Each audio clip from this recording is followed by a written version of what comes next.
Public Attorney pagkatapos ng aksyon journalismo sa primetime panalo ng TV5. Pag nagkataon, hindi na uubra sa QC ang mga nakamotor na matitigas ang ulo na may angkas pang mga pasaherong menor de edad. Ang mga makukulit na mangangahas bumiyahing may kasamang bata, matitikita na, magmumulta pa. Erika Tapalya, ikwento mo. Malayo pa lang, kitang-kita na ng News 5 ang humaharurot na motor na ito. Kandong-kandong pa ng driver ang 6 na taong gulang niyang anak habang binabagtas ang kahabaan ng Quirino Highway. Nang usisain ng News 5, palusot ng mama. Kalas ba ito mangyari? Hindi, ngayon lang. Kakain lang kami. Si Louie Mateo naman, pilit na pinagkasya ang pamilya sa kanyang motor. Sama-sama raw sana silang mag-anak mamamalengke. Hindi ko kasi alam pasensya na. Next time. Bit-bit din ni Ruth Padroncillo sa kanyang motor ang 5 taong gulang niyang anak. Pareho pa silang walang suot na helmet. Bibili lang kami. Binibilin lang.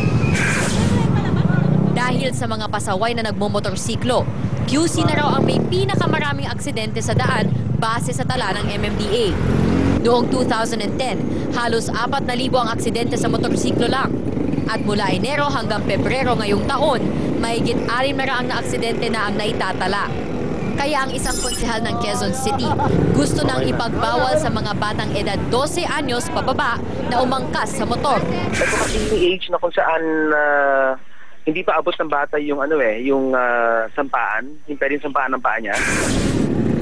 Dadaan pa sa pagdinig ang panukala. Pero sakaling mapatupad ito, pagmumultahin ng 500 piso hanggang 2,000 ang sino mang mahuhuli. Sakaling mapagtibay ng Quezon City Council, target ng QC na maipatupad kaagad ang ordinansa pagkatapos ng Semana Santa. Erika Tapalya, News 5. Napasugod naman po sa presinto ng Kalumpit, Bulacan ang komedyanteng si Long Mejia kagabi. Inireklamo ng aktor ang pagkulong sa anak niya dahil lang sa pagtatapon ng basura. Mean Los Baños, ikwento mo. Nagtapo lang ng basura eh. Hindi naman napakabigat na kaso nung anak ko. Galit na galit ang komedyanteng si Long Mejia nang abutan ng News 5 sa presinto ng Kalumpit, Bulacan kagabi. Reklamo ni Long, bakit ikinulong ang kanyang anak? Alam ko, ang nangyaring kaso sa barangay lang pag-uusapan muna yan. Bago daling sa munisipyo. Attorney itong anak ko, may attorney sila, no? Bago nila ikulong, pero wala. Tumangging humarap sa kamera ang mga pulis, pero paliwanag nila, dinala ng mga barangay tanod sa presinto ang 24 anyos na anak ni Long na si Ralph. Dahil sa pagtatapon ng basura sa loob ng isang private subdivision. Nilabag daw ni Ralph ang ordinansa ng barangay. Aminado naman ang anak ni Long na nagtapon siya ng basura sa maling lugar. Pero tingin niya, sobrang parusa ang pagdadala sa kanya sa presinto.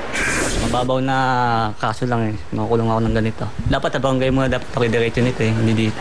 Pinuntahan natin. Reklamo pa ni Long, bakit pati ang sasakyang ginamit ng kanyang anak sa pagtapon ng basura na impound. Baka daw kinarap ko pa yung sasakyan ko. Kaya aminin ko utang to. Hinuhulugan ko dahil nagtatrabaho ko eh. Pero para kahanap eh. Ba't ako magkasabihan ng kahanap nung pulis? Tinawagan ni Long si Attorney Persida Acosta, pero tumangging makipag-usap ang mga pulis sa telepono.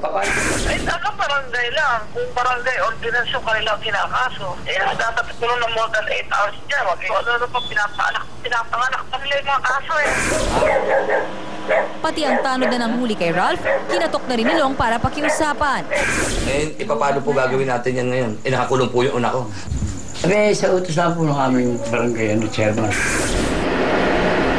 Madaling araw na nang palayain ng anak ni Long, pero ang mga pulis hindi pa rin maipaliwanag ang pasiya ng pagpapakulong nila kay Ralph. Mean Los Baños, News 5. Sinampahan ng kasong kriminal at administratibo ng Department of Finance ang 5 matataas na opisyal ng Local Water Utilities Administration. Nangunguna sa mga inireklamo si LUA Chairman at dating Congressman Prospero Pichay. Nag-ugat ang reklamo sa umunay maanumalyang pagbili ng LUA ng shares sa isang thrift bank sa Cabuyao, Laguna. Binili raw ang share sa halagang 480 million pesos kahit may problemang pinansyal na ang bangko. Kanina, humarap na rin ang mag-asawang Jacinto at Erlinda Ligot sa preliminary investigation ng kanilang kasong tax evasion sa Department of Justice. Hindi raw kasi sila nagbayad ng tamang buwis at nag-file ng income tax return mula 2001 hanggang 2004. Aabot daw sa 428 million pesos ang utang ng mga ligot sa BIR.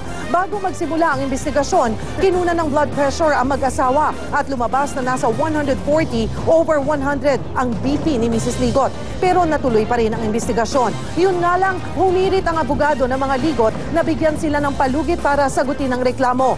Binigyan naman sila ng DOJ ng 10 araw para gawin ito.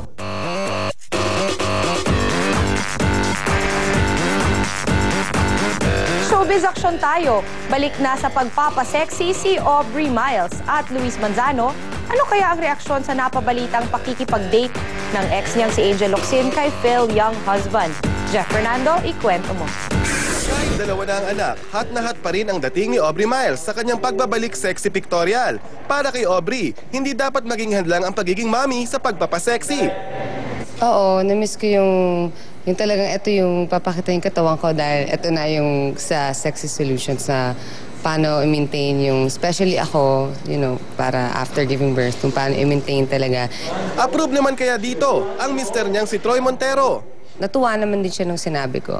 Kasi ito talaga yung mga lagi kong ginagawa na especially pagka after giving birth, hindi ka pwedeng mag-exercise or anything major. So ito yung pwede mong gawin agad. Proud na proud ngayon si Maestro Ryan Cayabyab. Graduate na kasi ang unang batch ng kanyang music scholars. Siyam silang lahat na napag-aral ni Mr. C sa tulong ng Music Museum Foundation. So ito yung matagal ko na sinasabi sa mga tao na mas mabuti kung lutuin ng tama. Hindi yung niluluto mo habang nangyayari. Dahil sa tagumpay ng unang batch, na-inspire si Maestro na magkaroon na rin ng mga susunod na batch ng scholars. It's a tried and tested way to form the talent.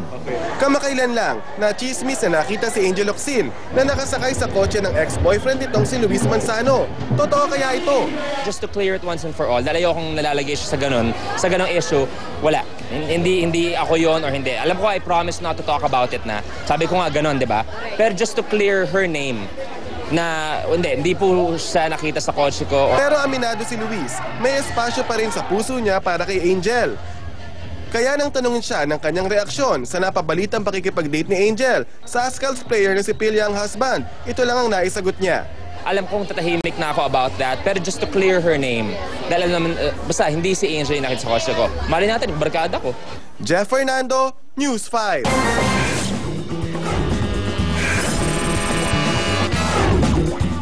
Hoy! Ibaba niyo na ako rito! Ang mahal-mahal ng binayad ko sa inyo! Eh, pwede naman nga pala akong lumipad! Tingnan nyo! Woo!